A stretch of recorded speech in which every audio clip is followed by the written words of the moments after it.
Oi, oi, oi, oi, bom dia. Deixa eu arrumar meu cabelo para o vento não espalhar. Maquito na área, uma palavra para o canal Filosofia da Fé.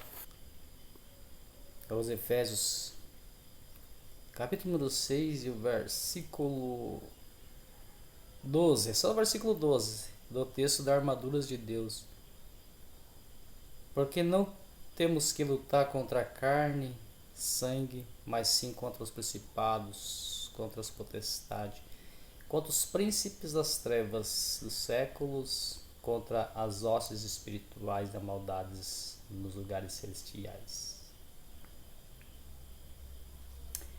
Uma palavra bonita e a palavra que trazendo leis espirituais, leis universais e que não é cumprida. Essa é a crítica que eu trago dessa palavra. Uma palavra que não é cumprida. Olha só. Quem luta contra essa lei está lutando contra a cruz de Jesus, contra Jesus Cristo lá na cruz. Perceba que o texto é do capítulo 6, versículo 10 ao 18, ao 18, ao 17. Ao 17. São os ensinamentos de Paulo.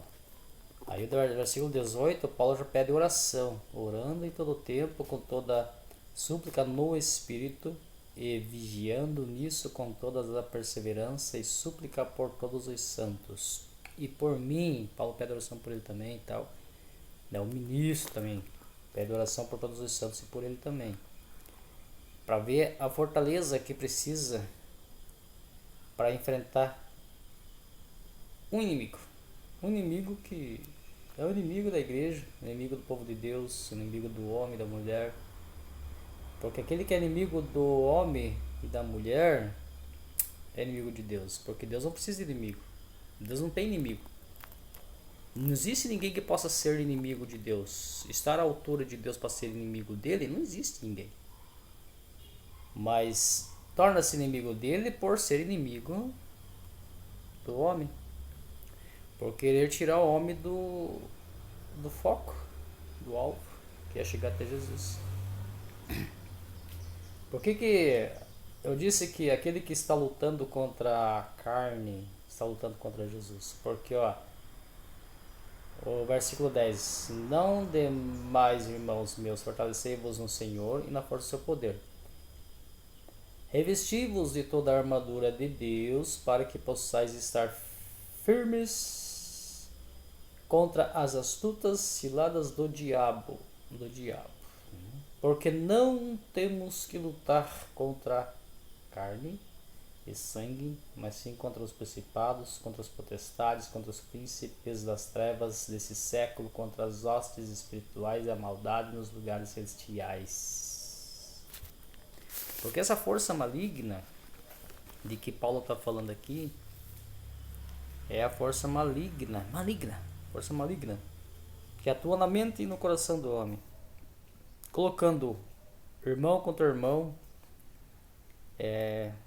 pai contra pai, contra filho, contra pai, filho, filho, mãe, mãe, filho e vice-versa. Então, dentro dos lares, destruindo os casamentos, que mais que ele está agindo? Que é no homem, na carne. Levando o homem para com influências de outros a maus hábitos, né? Hábitos não coerentes com o que a pessoa representa, né? Ninguém pensa nisso. A pessoa tem uma importância na sociedade, uma posição na sociedade. Mas ela é uma pessoa livre, ela pode fazer o que ela quiser. Mas ela adquire hábitos para ela poder exercer aquela função dela. Hábitos bons, coerentes com a função que ela está exercendo na sociedade. Isso é louvável, é bom, agradável. Paulo diz tudo que é bom, perfeito e agradável, pensai nisso. Tipo, adquirir, agregar para viver uma vida coerente com o que ela condiz.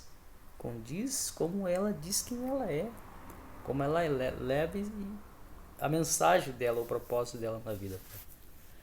Então, isso também, a influência maligna vem para trazer outras influências para tirar pessoas desses focos também.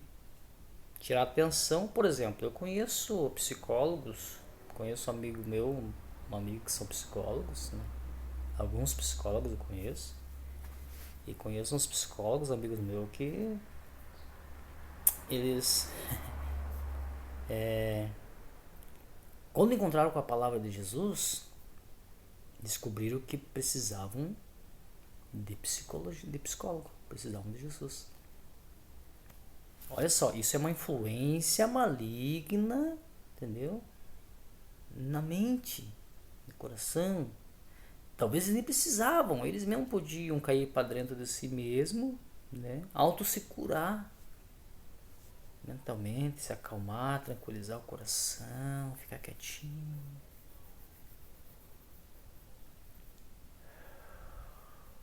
Puxar para dentro Deus.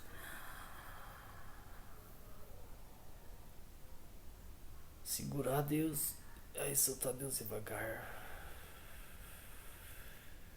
Os religiosos ficam putos da cara comigo. Eles metem o pau quando eu falo isso. Mas a vida é Deus. O ar é Deus. Quando Deus soprou dentro de Adão, ele soprou, ele aspirou. Não foi um respirar e aspirar, ele aspirou si próprio. Aspirou-se si próprio para dentro do homem. A influência maligna também para tirar o homem desses focos, quer dizer, essas coisas ninguém sabe mais, ninguém lembra mais. Mas existem detalhes dentro da família, da vida social, conjugal, espiritual, que é a parte mais atingida, em que o crente mais luta contra, que está sempre na igreja ali orando contra, fazendo as campanhas, o trabalho, exercendo a função de cada um, mas estão sendo bombardeados pelas setas. Que setas são essas espirituais? Não, estamos falando carnalmente, estou falando agora uma palavra carnal. Não estou definindo nada como no espírito, estou definindo essa palavra aqui no carnal. Porque Paulo mandou aos Efésios essa carta aqui, ó, falando isso aqui, porque eles estavam com agressões carnal um contra o outro. Inveja, todo tipo de erro alvo eles estavam exercendo ali, entendeu? Por isso que ele manda ali essa carta para os Efésios.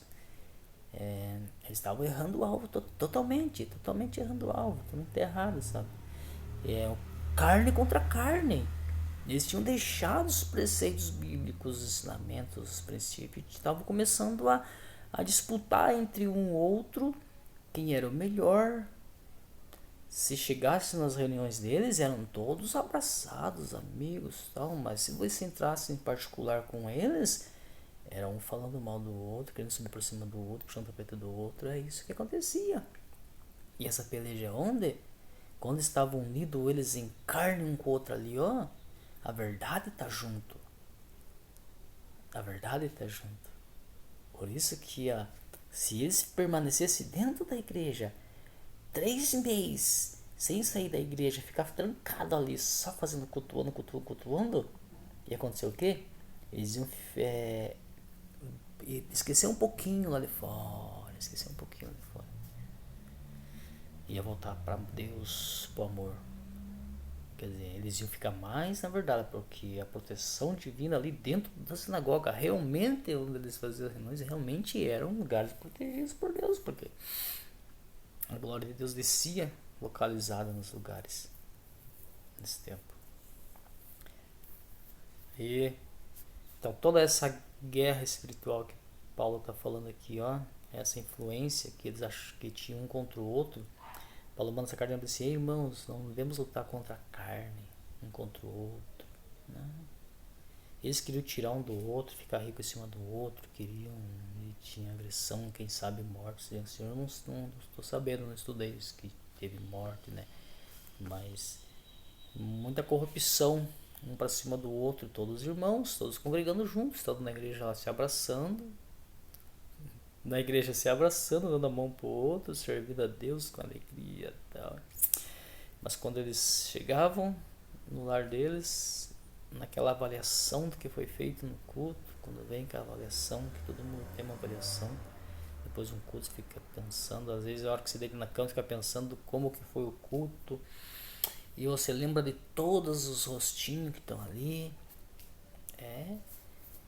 E é interessante isso. E nessa avaliação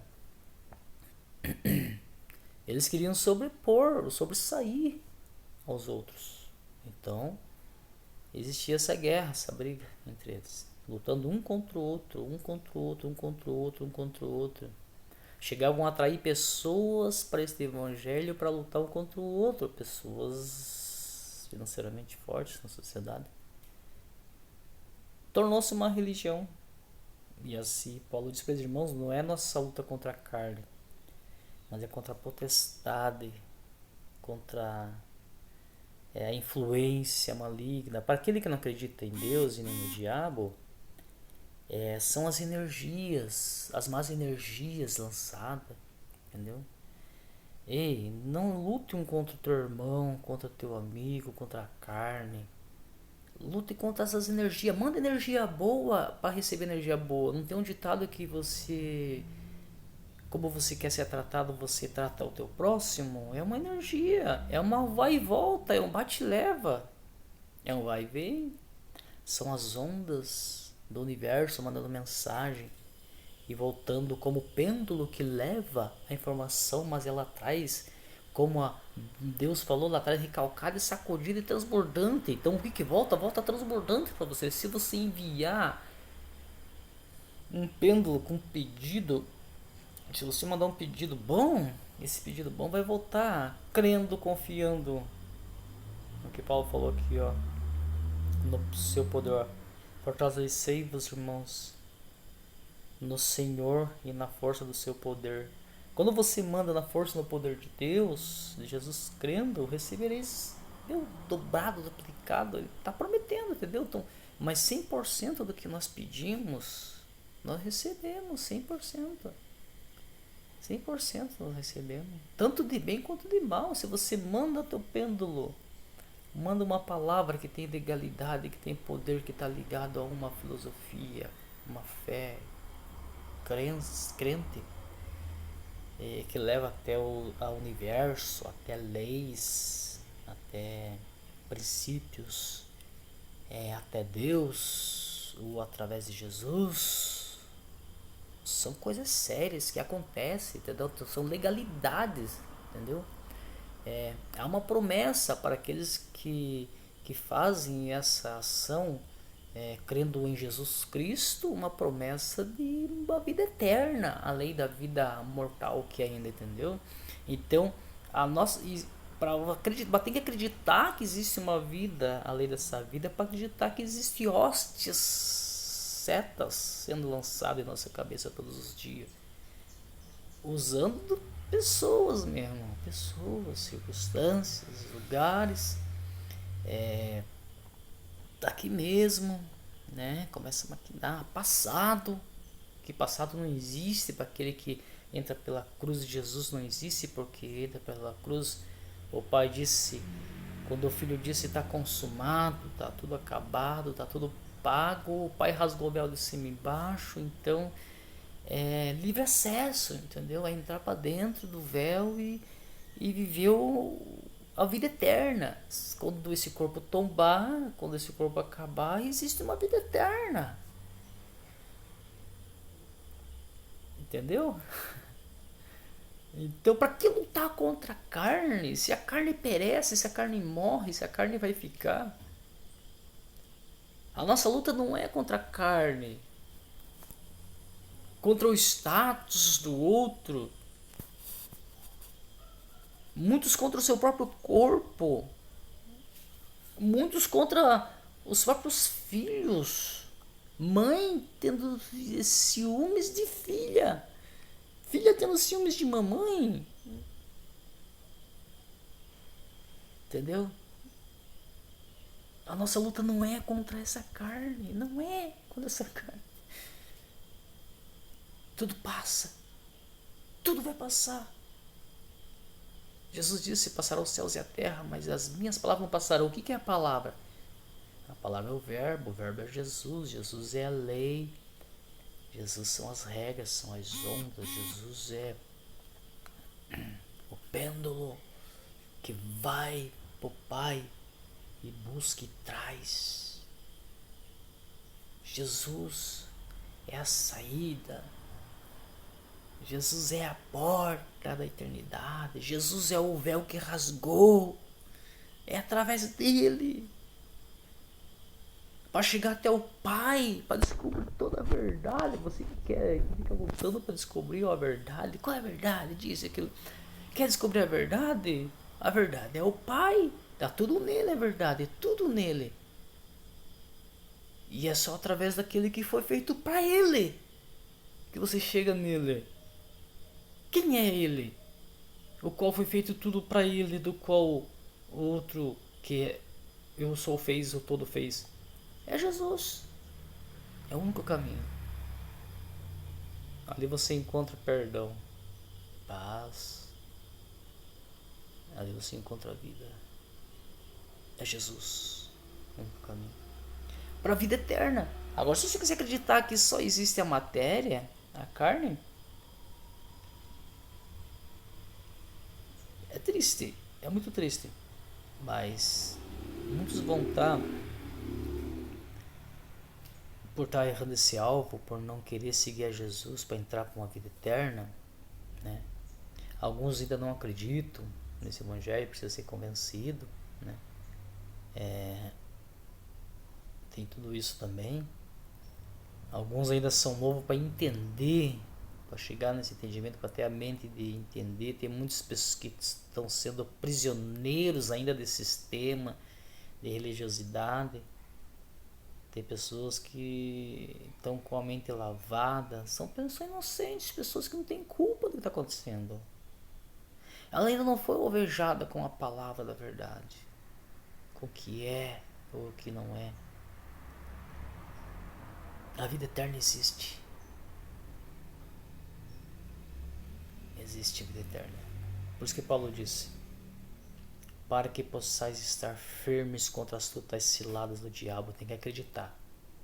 Se você não acreditar na vida eterna, não existe inferno, não existe ciladas do diabo, não existe macumba, não existe nada.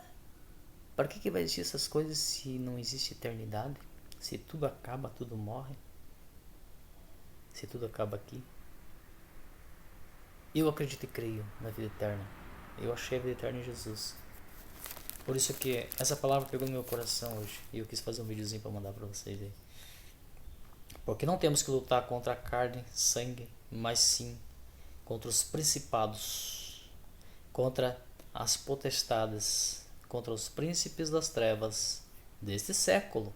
Quando fala contra os príncipes das trevas desse século, é do atual século mesmo, que nós estamos aqui. Quem são os príncipes das trevas desse século? É o espírito maligno? Não, o espírito maligno é influenciador, que influencia homens a serem príncipe das trevas desse século. Contra as hostes espirituais, agora falo espiritual, tá vendo? Desse século, contra as hostes espirituais da maldade nos lugares celestiais, entendeu? Então, as hostes espirituais nas suas maldades influenciam o homem nesse século. Nesse século. Os príncipes desse século são as pessoas influentes, os principais influenciadores. Influenciam nesse século. Contra daí as hostes espirituais da maldade nos lugares celestiais. Eles são os lugares celestiais. São espíritos que influenciam a mente e o coração do homem através de outras pessoas também.